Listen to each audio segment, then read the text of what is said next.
wabarakatuh. Perkenalkan, nama saya Arifah Fikria, NIM 20422200005. Saya akan membacakan artikel bahasa Indonesia saya dengan tema Bahasa Indonesia di Kalangan Budaya yang berjudul Bahasa Jambi Seberang. Kota Jambi dibelah oleh Sungai Batanghari yang merupakan sungai terpanjang di Pulau Sumatera. Dengan demikian, secara geografis, Kota Jambi dapat dibagi menjadi dua bagian, yaitu wilayah bagian selatan Sungai Batanghari yang merupakan lokasi pusat pemerintahan Kota Jambi saat ini, dan wilayah bagian utara yang disebut sebagai Seberang. Wilayah Seberang yang saat ini dibagi menjadi dua kecamatan, yaitu Danau Teluk dan Pelayangan.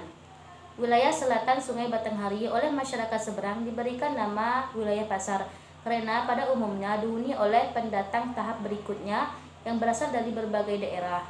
Sebagian besar wilayah Seberang merupakan daratan rendah yang setiap tahun tergenang oleh banjir Sungai Batanghari. Maka pengembangan daerah wilayah Seberang menjadi terbatas, sedang wilayah pasar yang relatif berada pada daratan yang lebih tinggi cenderung berkembang lebih cepat sehingga tumbuh menjadi perkotaan yang salah satu wilayahnya sebagai pusat pemerintahan Kota Jambi, yaitu di Kecamatan Kota Baru. Penduduk Jambi Seberang menggunakan bahasa Melayu dengan logat yang khas. Hal ini justru menimbulkan gaya bahasa yang berbeda. Perbedaan kosakata di Jambi Seberang dalam berbahasa pun memiliki perbedaan yang lumayan banyak dengan bahasa Indonesia. Inilah hal yang menjadi sesuatu yang memang harus ada dalam setiap negara, karena perbedaan bahasa ini membuat Indonesia menjadi negara yang kaya bukan hanya dalam segi pangan, keindahan alam, budaya, dan banyaknya suku bangsa. Indonesia menjadi negara yang kaya akan bahasanya. Perbedaan inilah yang dapat menjadi nilai yang sangat tinggi dan indah dalam suatu negara. Seperti bahasa Jambi pada umumnya, dalam bahasa Melayu Jambi mengganti huruf A menjadi huruf O dalam setiap kosakata, seperti kata siapa menjadi siapo. Dari aspek budayaan, bahasa Melayu Jambi Seberang memiliki potensi sebagai bahan ajar pengenalan seloko dalam pembelajaran muatan lokal di sekolah dasar. Pembelajaran mengenai muatan lokal telah diintegrasikan guru dalam setiap materi ajar yang berisi tentang kesenian dan tradisi daerah. Adapun kosakata dalam bahasa Seberang akan saya rincikan sedikit sebagai berikut, yaitu beroyat sama dengan bercerita, berserak sama dengan berantakan, belambun sama dengan banyak, bengen sama dengan dahulu, bumbun sama dengan permen. Ciri khas dalam penyebutan huruf R yang berbunyi seperti rain pun mendominasi dalam gaya bahasa di Jambi Seberang. Sebenarnya ini merupakan budaya di Jambi Seberang dan menjadi suatu yang unik, tapi hal ini justru memiliki dampak yang negatif. Karena seringnya berbicara dan menggunakan R yang unik tersebut, masyarakat di Jambi Seberang ada yang tidak bisa menggunakan huruf R dengan benar. Ini bisa menjadi masalah yang cukup serius dalam pengucapan bahasa Indonesia yang baik dan benar. Walaupun tidak seluruh masyarakat Seberang yang tidak bisa dalam penyebutan R tersebut, tetapi hal ini juga menjadi sesuatu yang tidak baik. Pentingnya pendidikan bahasa Indonesia sejak ini. Hal ini dapat dibagi menjadi penunjang tingginya pengetahuan berbahasa Indonesia yang baik dan benar. Belajar bahasa Indonesia sejak ini merupakan suatu yang wajib dilakukan oleh setiap anak.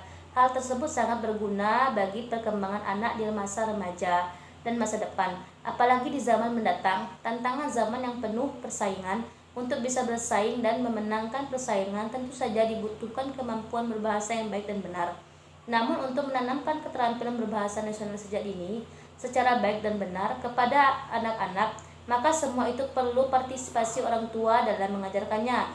Tidak hanya mengandalkan pendidikan di sekolah saja, latihan demi latihan harus dilakukan agar bisa berbahasa Indonesia secara baik dan benar secara lisan maupun tulisan. Menggunakan bahasa Indonesia yang baik dan benar sesuai dengan Undang-Undang Dasar Nomor 24 Tahun 2009 Pasal 25 Ayat 1, yaitu bahasa Indonesia sebagai bahasa resmi bangsa Indonesia, dan Ayat 2, yaitu bahasa Indonesia sebagai jati diri bangsa, kebanggaan nasional, sarana pemersatu bangsa, berbagai suku dan bangsa, serta sarana komunikasi antar daerah dan antar budaya. Jika sebagai warga negara kita tidak dapat berbahasa Indonesia dengan baik dan benar, tentu hal itu sangat tidak baik. Karena dengan dapat menggunakan bahasa Indonesia sejak baik dan benar, secara baik dan benar. Diharapkan kita dapat memperkenalkan tanpa memperkenalkan bahasa Indonesia, tentu mempunyai kemampuan berbahasa yang baik, maka yang akan kesulitan dalam mengungkapkan perasaan dan keinginan dalam bentuk ucapan. Bahasa adalah hasil budaya suatu masyarakat yang kompleks dan aktif. Bahasa dikatakan kompleks karena dalamnya tersimpan pemikiran-pemikiran kolektif dan semua hal yang demikian oleh suatu masyarakat. Bahasa dikatakan aktif karena bahasa terus berubah sesuai dengan perkembangan masyarakat. Oleh karena itu, sifatnya tersebut, bahasa adalah aspek terpenting dalam mempelajari suatu kehidupan dan kebudayaan masyarakat. Bahasa sebagai suatu sistem komunikasi adalah suatu bagian atau subsistem dari setiap kebudayaan dan sistem kebudayaan. Bahkan dari bagian inti kebudayaan, bahasa terlibat dalam semua aspek kebudayaan. Paling sedikit dengan cara mempunyai nama atau istilah dari unsur-unsur diri dari semua aspek kebudayaan itu.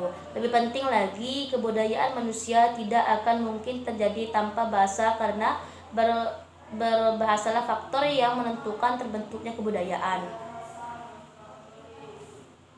Dalam semua aspek kebudayaan, bahasa sebagai alat komunikasi yang terdiri dari sistem lambang yang dikomposisikan pada kerangka hubungan kelompok sosial dapat berimbas pada struktur interaksi kebudayaan secara menyeluruh.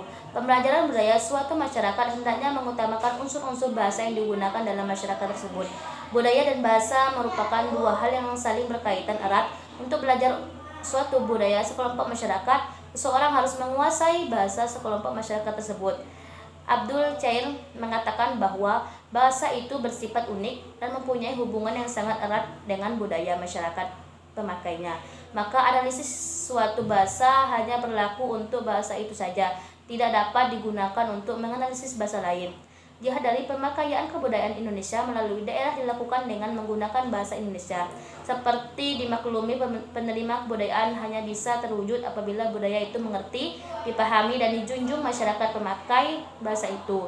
Bahkan sering dinyatakan bahwa kebudayaan dapat terjadi apabila ada bahasa, karena berbahasalah yang memungkinkan terbentuknya kebudayaan, pola hidup, tingkah laku, adat istiadat secara berpakaian, dan unsur budaya lain juga bisa disampaikan atau ditranslasikan melalui bahasa. Bahkan kebudayaan nenek moyang bisa disampaikan kemudian kita wariskan kepada anak cucu kita melalui bahasa. Kebudayaan nenek moyang yang terkandung dalam naskah-naskah lama yang ditulis beratus-ratus tahun lalu bisa kita nikmati sekarang ini hanya karena ditulis dalam bahasa.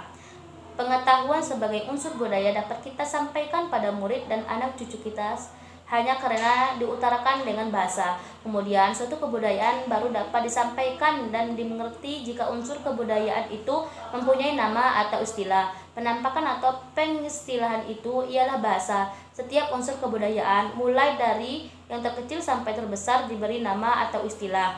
Dalam proses pembelajaran dan pengajaran kebudayaan, nama atau istilah itulah yang paling diperlukan. Pemberian nama pada unsur kebudayaan sekaligus untuk mengintegrasikan kebudayaan tersebut. Hasil inventaris kebudayaan bisa bermanfaat bagi perkembangan kebudayaan, khususnya menyangkut penyebarluasan, pengajaran, dan pembelajaran kebudayaan. Sekian dari saya. Wassalamualaikum warahmatullahi wabarakatuh.